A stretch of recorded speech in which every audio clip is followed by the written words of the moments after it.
any questions at all? There's a kind of, well, I have time anyway, so as you need, if you've got any kind of questions, anything really specific, or anything really in general, anything we've covered today, maybe problems you have with the, yeah, so it's kind of open to you guys. I always have a real problem, Michael, with doing the, and I have a problem doing rolls full stop, but even when I can do them, I always go to the side. And people have given me hints and helping things, but I've forgotten them all in the last couple of months. And so I'm back to going offline, going, oh, I'm about to hit the wall, and things like that. Yeah, the best thing you can do in this case, this work, when we looked at, really the arms are used for direction, and the lower body in the case of the rolls is used for the weight to be carried over. So in a sense, and actually we think that it's a kind of problem to the side, and it's not really a problem. All you need to do is just stick with it and keep going with it. But in a sense, just try and make the work of the arms clearer. So in a sense, also one thing we didn't really talk about today is that all of the Ukemi work is actually Kokyu work with the arms and with the whole body. So actually Ukemi is really important for kind of developing the sense of Kokyu with the arm. So really in a sense is strengthening this part of the body. Yeah, and really using the arms to give me a sense of direction. So it's kind of, yeah, making the work of the arms clearer in a sense. And the best way to do this is actually outside of the rolls. So these kind of exercises we did, the best exercise you can do for learning this is this kind of movement. So the arms really create the movement and give me direction. So what I do is I kind of roll up through the body this way. If I do that, just naturally the body. That's one of the best exercises you can do in terms of groundwork. So also, as a kind of general rule, if you have problems with the Ukemi, especially the rolling, these kind of rolls, standing rolls, and stuff, take it always to the ground.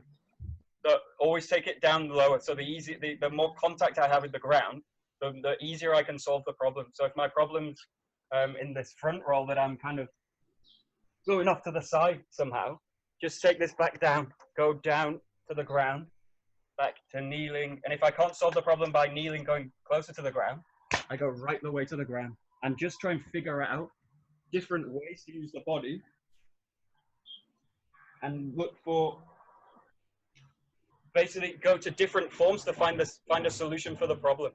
Okay. Kind of lots of things you can do from there, but it's about kind of, yeah, it's actually what you're learning in the Ukemi work is a skill and not a form. So you're learning kind of skills through the form, and that's really the important thing, not the form itself, in a way. If that makes sense. Thank you. Hopefully. I'll give it a go. Just play with it. And play really on the ground, like a lot. Play a lot on the ground, because that's if you look at kids, the way kids learn, or actually kids don't learn, they just do things. So they play on the ground a lot, and that's really how you learn to use the body in a way. And then everything follows from that kind of ground play. Kids are great at it. Not so much.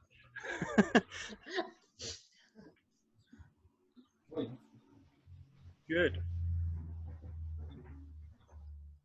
Okay. Anyone else? Any? Yeah, I find when I particularly when I do backwards rolls, I tend to put a lot of pressure on the back of my shoulder. The back edge of my shoulder, and experimenting with different ways of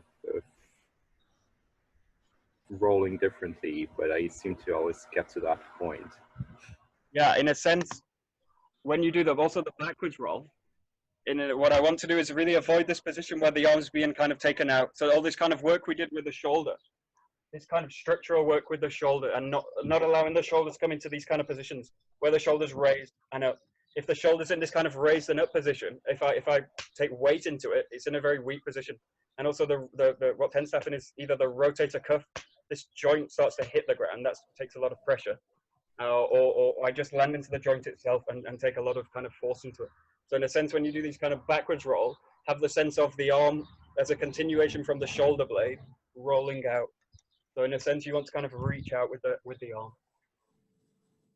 And I want the kind of contact when I do make contact with the shoulder joint itself, that it's really tucked back and down. And if in any way it's kind of up in these kind of positions, as I take the pressure, it's gonna kind of it's gonna be in a weaker position to take the weight.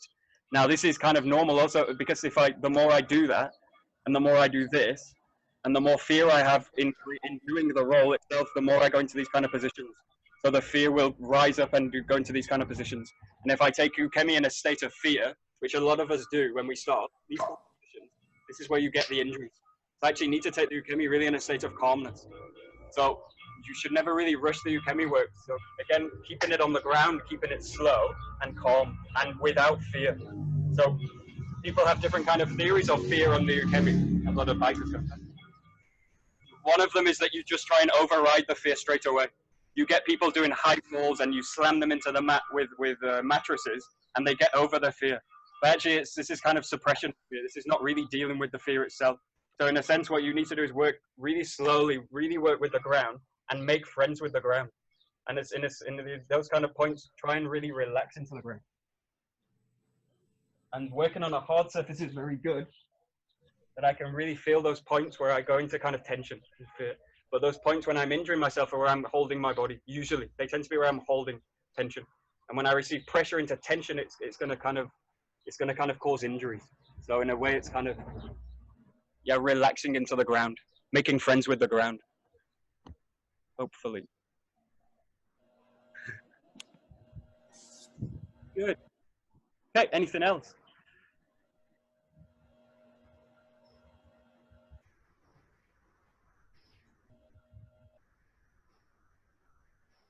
All good. All clear. Michael, I have a question. Yeah, sure. Was the first or second class with the opening? You know, the exercise where we close and open. Yeah, sure. Where do you start? Kind of imagine your imagination. Where do you start the movement or the? Yeah, these movements, they come a little bit like. Well, actually, I stole them from the Seitai. So in the Seitai work, in a sense, when they talk about these movements are the centers of the body, or the centers of the structure. So I go kind of through them really quickly. The vertical one is really done with the head. It's as if the center of the movement's the head. So this vertical one's as if the head's kind of lifting the movement. And the second one goes to the kind of chest, is as if the chest makes the movement. Mm-hmm. And as you work into the lateral, it's as if the rib cage does it. The rotation coming from the hips and the torso. And then this inside out one's the most difficult. This is like the pelvic floor. So the feeling is like closing the body this way and then opening it out from the pelvic floor. The best way this is described, I think, is in terms of natural movements of like animalistic movements. This is also no. You're a footballer. This is the most natural reaction in a free kick or free kick. This kind of movement. So the protective movement. This really natural impulsive movement. This is some kind of instinct to do this. Open out. And then the opposite is really opening the body out, the body free, and then closing it out. So this is kind of my feeling in this case is like an animalistic protection, protecting the body, and I'm protecting the organs, protecting the reproductive organs this way, and opening them out. So in a sense, it's coming from the pelvic floor, and then I really open it out. This is also very similar if you think in terms of Aikido or in terms of the Shirowaza we do. This kind of work. Mm-hmm. It's kind of where I'm really folding into the body and then opening the body out. Folding into the body, opening the body out. So this has kind of, yeah, lots of kind of similarity kind of movement. Also very It's really also rotation. So this kind of in, out. Also my hip joint. Yeah, exactly. Yeah, that's the move. Yeah, exactly. Everything's gonna kind of. Also, sometimes in the Seitai work, on the kind of body work, the focus is on the feet as well. So in the case of the verticals, using the edges of the feet. In this case, also really rolling the feet in. Also, you can do it like this way, and then really opening the feet back. So you can play with this kind of movement as well. This really Also, this movement's quite hard. We didn't do today. You can do all these movements on the ground. So you can also do these movements. This movement's actually much easier on the ground, where you can kind of really close the body down and then open it fully. And the open's kind of really relaxed. So in a sense, it's like a crunching movement here and then an opening out this way. Crunching and opening. Oh, yeah. From the pelvic floor this way. And you can do all those movements vertical, horizontal, from any kind of any position, seated, Caesar, kneeling, really any kind of position, or on a chair. You can really do these anywhere. So these are basic kind of movement patterns, but we tend to do them from standing because the spine's a bit freer. Yeah. Okay. Yeah. Thank you. Great answer. Welcome. Michael. Yep. Michael, in addition to Marcel's question, when we do this waving thing, I find opening relatively easier to wave, but when I'm closing down, I'm having very much difficulty to feel the wave motion. It's more static and more stiff for some reason. I think the problem is with the knees, but I couldn't solve it, and I don't know what to do with it. Like, Okay, I just keep also the. Can I see you? Yeah. In this case, actually, that they get kind of go through the movements. So the vertical one's super easy. It's just that kind of movement. As you go into the front, the balance is kind of challenged more. The lateral position starts to kind of wave, starts to wave through the spine, and then the rotation where you're starting to coil through the spine, and then this internal one where you're really starting to go into this wave motion. Now, in a sense, what I need to do is this is the hardest one because I'm really motivating the movement from really the core of the body. So if you can imagine like a seed right in the core of the center of your body, you're really going to kind of move into that kind of core. So in a sense, it's opening, it's sinking into that feeling and then opening that out. Now we're used to being open because it's kind of, we're working on the external extremities of the body. We're used to being external, but we're not so used to being internal, inside the body. Now, also sometimes that movement's described, you can also do all these movements walking as well. So you can move around the body, and sometimes this is described in terms of some people you'll see walking, usually nuns in Spain, they do like this kind of walk, they walk like this with their heads down. They're trying to be discreet, or trying to hide themselves.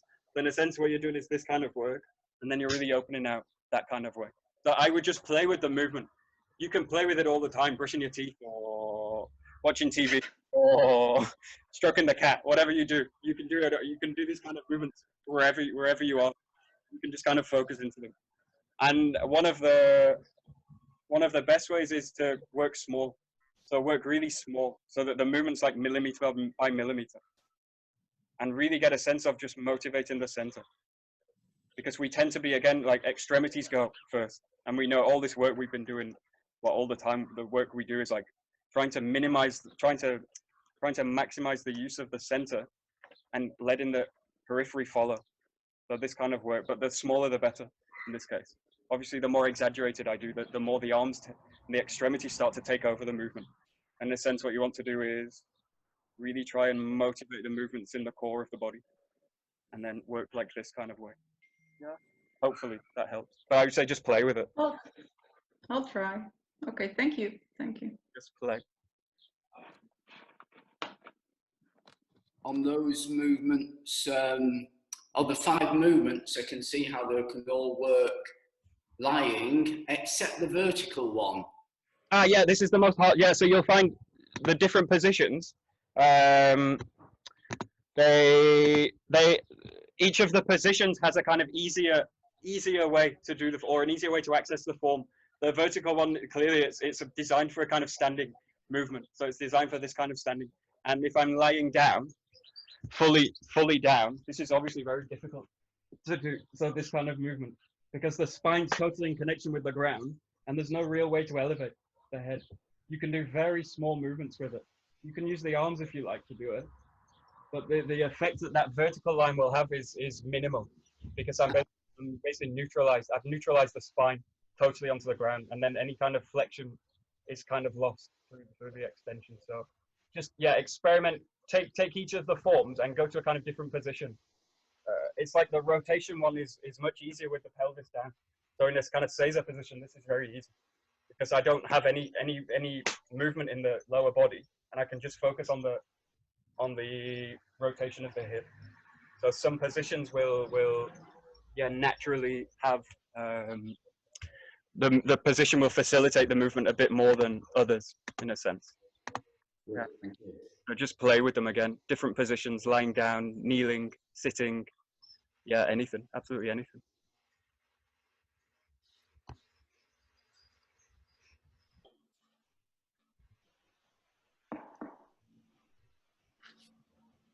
Okie dokie. Good. Anything else before we go?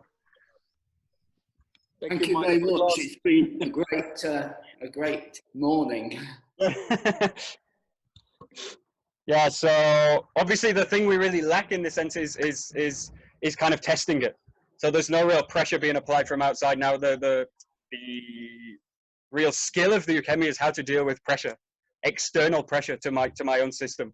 But obviously the more I train solo, the more I understand my own internal dynamics, and the more I can maintain my sense of balance and structure, and the easier it is to deal with any kind of outside pressure. So I'm not too concerned in a sense with not receiving external pressure, because my ability to deal with that comes from the core work of working solo. It's the same with the weapons work and everything. The key to it is really in the solo work. So, and the test is when we go back to the dojos, and eventually we can make contact with each other in a kind of, hopefully we're in a kind of sane world, and we can make contact, and then you can start to apply these methods against pressure. This is the main kind of skill from heavy work. Michael, now I do have a question. Now that you're talking about external pressure, I think now in everyday life it can be either a slippery floor or falling down the stairs. So yeah, exactly. Luckily didn't happen to me, but I'm just wondering how you could deal when you slip on the stairs.